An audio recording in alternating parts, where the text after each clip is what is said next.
Hello everyone, welcome to the online coaching. तो चलिए आज की वीडियो में हम लोग डिस्कस करने वाले हैं क्लास 12th बायोलॉजी का चैप्टर 2 जो कि है पुष्पी पादपों में लैंगिक प्रजनन, यानी इसे इंग्लिश में sexual reproduction in flowering plants भी कहते हैं।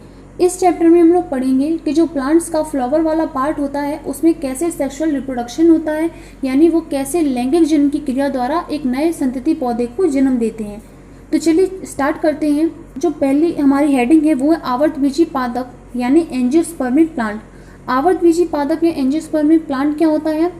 ऐसे समूह के पौधे या पादप जिनमें जड़, पत्ती, तना, फल, फूल और बीज उपस्थित होते हैं और जो कि पूर्ण विकसित होते हैं, ऐसे ही पादप क्या कहलाते हैं? आवर्तबीजी पादप। तो आवर्तबीजी पादप क्या होते हैं? जिनमें सभी संरचनाएं पाई जाती हैं, जिनमें जड़ होती है, तना होता है, ठीक है, जिनमें फूल और फल उपस्थित होते हैं, वो क्या कहलाते हैं? आवर्तबीजी पादप। आवर्तबीजी या एंजियोस्पर्म जो वर्ड है वो एक ग्रीक वर्ड है और अगर हम इसे दो श्रेणी यानी दो शब्दों में अगर इसे डिवाइड करें तो इसका पहला शब्द होगा आवर्त यानी एंजियो और दूसरा होगा बीज या स्पर्म। आवर्त का अर्थ होता है आवरण और बीज को सिंपली हम बीजी कहेंगे, ठीक है, शीड। तो हम यहाँ से कह सकते हैं कि अतः ऐसे पादप जिनके बीज के चारों ओर आवरण पाया जाता है आवर्तबीजी पादप कहते हैं, ठीक है। आवर्तबीजी पादप किसे कहा जाता है? जिनके बीज के चारों ओर आवरण पाया जाता है, ऐसे शीट्स जो चारों तरफ से कवर्ड हो, उन पादपों को क्या कहा जाता है? आवर्तबीजी पादप कहते हैं। जो बीज होते हैं वो किस चीज़ के आवरण से ढके हुए होते हैं? हम जानते हैं कि जो किसी भी पौधे में जो बीज होता है वो पौधे के किन्हीं दो भागों में ही पाए जाते हैं। बीज या तो फल में उपस्थित होते हैं या फूल में उपस्थित होते हैं। तो हम कह सकते हैं कि बीज अपने चारों ओर से या तो फल के आवरण से ढके हुए होते हैं या फूल के आवरण से ढके हुए होते हैं, ठीक है। अब जो आवर्तबीजी पादप है वो भी तो कैटेगरीज में बटा हुआ होता है, उसके भी तो भाग होते हैं। आपने क्लास 11th में एक बीजपत्री पादप और द्विबीजपत्री पादप के बारे में अध्ययन किया होगा, ठीक है, जिसका प्रैक्टिकल भी किया जाता है। प्रैक्टिकल में आपको एक प्लांट दिया जाता है जिसमें आपको आइडेंटिफाई करना पड़ता है कि वो एक बीजपत्री पादप है या द्विबीजपत्री पादप है। तो चलिए देखते हैं। एक बीजपत्री पादप को इंग्लिश में मोनोकॉट और द्विबीजपत्री पादप को इंग्लिश में डाइकॉट कहते हैं, ठीक है। इनके नाम से अगर समझें तो मोनो का अर्थ होता है एक और डाई का अर्थ होता है दो। ऐसे पौधे जिनके बीजों में केवल एक बीजपत्र उपस्थित हो, ठीक है, ऐसे पौधे जिनके बीजों में क्या हो? केवल एक बीजपत्र उपस्थित हो, उन्हें क्या कहते हैं? एक बीजपत्री पादप या मोनोकॉट प्लांट, ठीक है। और जिन पौधों के बीज में दो बीजपत्र उपस्थित हो उन्हें कहते हैं द्विबीजपत्री या डाइकॉट प्लांट, ठीक है। अब बात आती है कि पुष्प या फ्लावर किसे कहते हैं। तो पुष्प एक रूपांतरित प्रो है। बहुत इंपॉर्टेंट लाइन है कि पुष्प क्या है? एक रूपांतरित प्रो है जिसमें पर्वसंधियां पाई जाती हैं। अगर हम किसी बीज को किसी मिट्टी या गमले में रोपित कर देते हैं तो क्या होता है? कुछ समय बाद वो एक नए पौधे में रूपांतरित हो जाता है, वह ऊर्ध्वाधर वृद्धि करके पुष्प का निर्माण करने लगता है, ठीक है। तो इसीलिए इसे एक रूपांतरित प्रो कहा गया है। ये एंजियोस्पर्म का जननांग है। ये क्या है? आवर्तबीजियों का वह भाग है जिसमें जननांग उपस्थित होते हैं, वह जनन की क्रिया होती है। पुष्प के नर व मादा जननांग लैंगिक जनन द्वारा नई संतति पौधे को जन्म देते हैं, ठीक है। पुष्प क्या है? पुष्प में भी नर और मादा जनन तंत्र होता है, ठीक है। मेल और रिप्रोडक्टिव सिस्टम पाए जाते हैं जो कि क्या करते हैं? सेक्सुअल रिप्रोडक्शन यानी लैंगिक जनन की क्रिया द्वारा न्यू प्लांट को, नए पौधे को जनरेट करते हैं, ठीक है। इसी आधार पर, इनके जननांगों के आधार पर पुष्प को दो भागों में बांटा गया है, यानी पुष्प जो होते हैं वो भी दो प्रकार के होते हैं। कौन कौन से?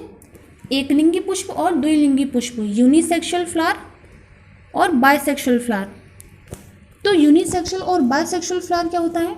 एकलिंगी पुष्प वे होते हैं जब एक पुष्प में नर या मादा जनन तंत्र में से कोई एक उपस्थित होता है, ठीक है। एक पुष्प में जब पुंकेसर या स्त्री केसर में से कोई एक उपस्थित हो तो उसे एकलिंगी पुष्प कहा जाता है।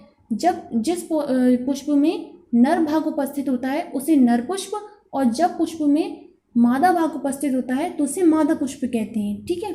फॉर एग्जाम्पल पपीता और तरबूज, ठीक है, पपाया और जो वाटरमेलन होता है वो एकलिंगी पुष्प के उदाहरण है। अब उभयलिंगी पुष्प या बायसेक्सुअल फ्लावर किसे कहते हैं? जब एक ही पुष्प में नर और मादा जनन तंत्र दोनों ही उपस्थित होते हैं तब उस पुष्प को उभयलिंगी या द्विलिंगी पुष्प कहा जाता है। मस्टर्ड यानी सरसों और गुड़हल का फूल यानी जिसे श्री फ्लावर या हिबिस्कस बोला जाता है, वो क्या है, उभयलिंगी पुष्प हैं। पुष्प का अध्ययन फ्लोरिकल्चर शाखा के अंतर्गत किया जाता है। जो फ्लावर की स्टडी है वो फ्लोरिकल्चर या एंथोलॉजी के अंतर्गत की जाती है, एंथोलॉजी, ठीक है। और आवर्त बीजों के जो सभी अंग हैं, जैसे जड़, पत्ती, तना, ठीक है, फल फूल, इन सभी का सामूहिक रूप से जो अध्ययन होता है वो किसके अंतर्गत किया जाता है, प्लांट मोर्फोलॉजी, प्लांट मोर्फोलॉजी के अंतर्गत करते हैं, यानी पादप आकार की, ठीक है। केवल पुष्प का अध्ययन हम लोग फ्लोरिकल्चर के अंतर्गत, और सब जब इसके किसी पौधे के सभी अंगों का जब हम सामूहिक रूप से अध्ययन करते हैं तो वो प्लांट मोर्फोलॉजी या पादप आकारिकी के अंतर्गत करते हैं, ठीक है। अब बात आती है पुष्प की संरचना यानी स्ट्रक्चर ऑफ फ्लावर। तो एक पुष्प में 4 भाग होते हैं जो चक्रों के रूप में व्यवस्थित होते हैं। किसी पुष्प के कितने भाग होते हैं, 4, जो कि उस पुष्प में चक्रों के रूप में व्यवस्थित होते हैं। तो वो कौन कौन से भाग हैं, बाह्यदलपुंज, दलपुंज, पुमंग और जायंग, कैलेक्स, कोरुला, एंड्रोसियम और गायनेशियम, जो कि किसी पुष्प में चक्रों के रूप में व्यवस्थित होती हैं। पुष्प के सहायक अंग और आवश्यक अंग, मतलब सहायक अंग का क्या मतलब है, जो निषेचन की क्रिया में भाग नहीं लेते, और आवश्यक अंग जो निषेचन की क्रिया में भाग लेते हैं, ठीक है। सहायक अंग जो निषेचन की क्रिया में भाग नहीं लेते लेकिन उसमें सहायता प्रदान करते हैं। तो कौन कौन से सहायक अंग, बाह्यदलपुंज और दलपुंज। बाह्यदलपुंज यह पुष्प का सबसे बाहरी चक्र है, ठीक है। पुष्प का क्या है, सबसे बाहर वाला चक्र है, सबसे बाहर वाला पार्ट है जो ग्रीन कलर का होता है, ठीक है। ग्रीन वाला जो पार्ट होता है उसे बाह्यदलपुंज कहा जाता है। जब पुष्प कली की अवस्था में होता है, ठीक है, तब ये क्या करता है, उसकी रक्षा करता है। इसकी एक इकाई को बाह्यदल कहा जाता है, ठीक है। सिंगल यूनिट को इसके बाह्यदल कहा जाता है और इसे सामूहिक रूप से बाह्यदलपुंज कहते हैं। सेकंड है दलपुंज। यह पुष्प का दूसरा तथा रंगीन पंखुड़ियों का चक्र है। ये पुष्प का सेकंड पार्ट है जो कि कलरफुल होता है, ठीक है, और जिसमें एक विशेष प्रकार की सुगंध होती है। सभी पौधों में अलग अलग सुगंध होती है जो क्या करते हैं, कीटों को अपनी ओर आकर्षित करती हैं। इसके एक इकाई को दल कहते हैं। सिंगल यूनिट को इसके दल कहा जाता है और समूह को इसके दलपुंज कहते हैं। अब है आवश्यक अंग या जनन अंग। तो पुमंग और जायंग को क्या कहा गया है, आवश्यक अंग कहा गया है, क्योंकि ये निषेचन की क्रिया में भाग लेते हैं। पुमंग यह पुष्प का नर जननांग है, ठीक है। मेल पार्ट कौन सा है, पुमंग है किसी फ्लावर में। इसके एकल सदस्य को पुंकेसर कहते हैं। इसके एकल सदस्य को क्या कहते हैं, पुंकेसर कहा जाता है। एक पुष्प में बहुत सारे पुंकेसर उपस्थित होते हैं जिसे सामूहिक रूप से पुमंग कहा जाता है, जो कि नर भाग होता है, ठीक है। पुंकेसर के 3 भाग होते हैं, परागकोश, योजी और पुतंतु, ठीक है। अब नेक्स्ट है जायंग, जो कि क्या होता है, पुष्प का मादा जनन अंग है, फीमेल रिप्रोडक्टिव सिस्टम है। इसके एकल सदस्य को क्या कहते हैं, स्त्री केशर या अंडप, स्त्री केशर या अंडप भी कहते हैं। एक पुष्प में बहुत सारे स्त्री केशर भी होते हैं, यानी बहुत सारे अंडप होते हैं, जिनके सामूहिक रूप से क्या कहा जाता है, उन्हें जायंग कहा जाता है। इसके भी 3 पार्ट होते हैं, वर्तिका, वर्तिकाग्र और अंडाशय।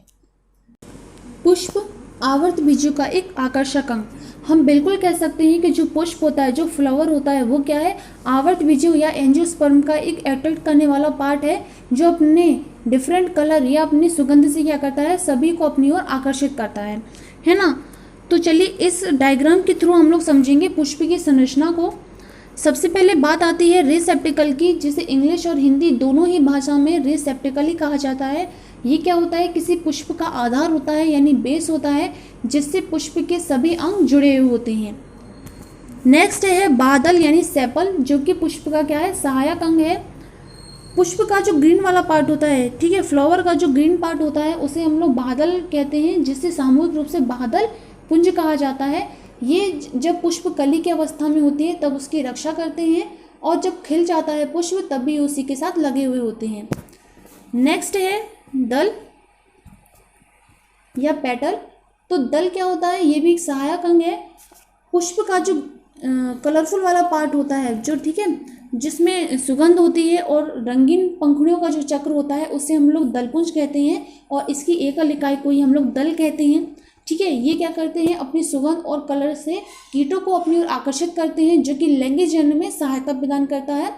और ये क्या करते हैं, जो पुष्प के मध्य भाग होता है ये उसकी रक्षा करते हैं। ठीक है, अब बात आती है पुष्प के जनन अंग यानी आवश्यक अंग। तो पुमंग और जायंग ये दोनों ही क्या है, किसी पुष्प के आवश्यक अंग हैं।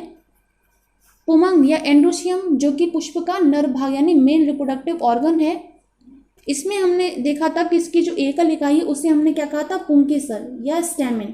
ठीक है, पुंकेसर के कितने भाग थे, 3 भाग थे, परागकोश, पुतंतु और योजी। योजी जिसे इंग्लिश में क्या कहा जाता है, कनेक्टिव। कनेक्टिव जो पुंकेसर होता है, ठीक है, उसके कितने पार्ट होते हैं, 3, परागकोश, पुतंतु और योजी। जो परागकोश होता है वो क्या होता है, सबसे शीर्ष वाला जो पार्ट होता है उसे हम लोग परागकोश या एंथर बोलते हैं, जिसमें लघु बीजाणु धानी का निर्माण होता है और उसी में क्या होते हैं, नर युग्मक उपस्थित होते हैं। ठीक है, दूसरा पार्ट है पुतंतु या फिलामेंट। तो इसके जो नीचे वाली डंडी होती है जो पुष्पासन से जुड़ी हुई होती है उसे हम लोग पुतंतु कहते हैं। ठीक है, और इन दोनों को ये मध्य से जो जोड़े रखता है, परागकोश और पुतंतु को जो आपस में जोड़े रखता है उसी हम क्या कहते हैं, योजी। अब बात आती है जायंग की यानी गायनोशियम, जो क्या है, पुष्प का मादा जनन अंग। ठीक है, इसकी एकल इकाई को हम लोगों ने स्त्री केशर या अंडक कहा था यानी पिस्टल या कार्पल। तो स्त्री केशर क्या होता है, पुष्प का जो मध्य भाग होता है उसे हम लोग स्त्री केशर कहते हैं। स्त्री केशर के भी 3 भाग थे, कौन कौन से, वर्तिकाग्र, वर्तिका और अंडाशय। वर्तिकाग्र कौन सा होता है, जो स्त्री केशर का जो सबसे ऊपर वाला जो शीर्ष भाग होता है उसे हम लोग वर्तिकाग्र कहते हैं, जो कि परागकण को ग्रहण करता है। ठीक है, दूसरा पार्ट होता है वर्तिका यानी स्टाइल, जो इसका मध्य भाग होता है, जो नली होती है उसे हम लोग वर्तिका कहते हैं, और इसी की सहायता से जो पराग नलिका बनती है उसके द्वारा परागकण के अंकुरण द्वारा जो पराग नलिका बनती है वो इसी के माध्यम से प्रवेश करती है। थर्ड है अंडाशय यानी ओवेरी। स्त्री केशर का जो फूला हुआ भाग होता है, ठीक है, वो क्या होता है, अंडाशय होता है, और इसी में बीजाणु उपस्थित होते हैं जिसमें गुरु बीजाणु धानी का निर्माण होता है और जिसमें अंड कोशिका पाई जाती है। पार्ट्स ऑफ फ्लावर या पुष्प के भाग, जो फ्लावर के पार्ट्स हैं आप देख सकते हैं कि वो इंग्लिश और हिंदी दोनों ही लैंग्वेज में मैंने यहाँ लिखे हुए हैं क्योंकि दोनों ही इम्पॉर्टेंट है। अब हम इस डायग्राम में, इस फ्लावर के डायग्राम में देखेंगे कि किस पार्ट को क्या कहा जाता है। तो सबसे पहले बात आती है एंड्रोशियम की, जिसे हिंदी में पुमंग कहते हैं, जो कि पुष्प का नर भाग है।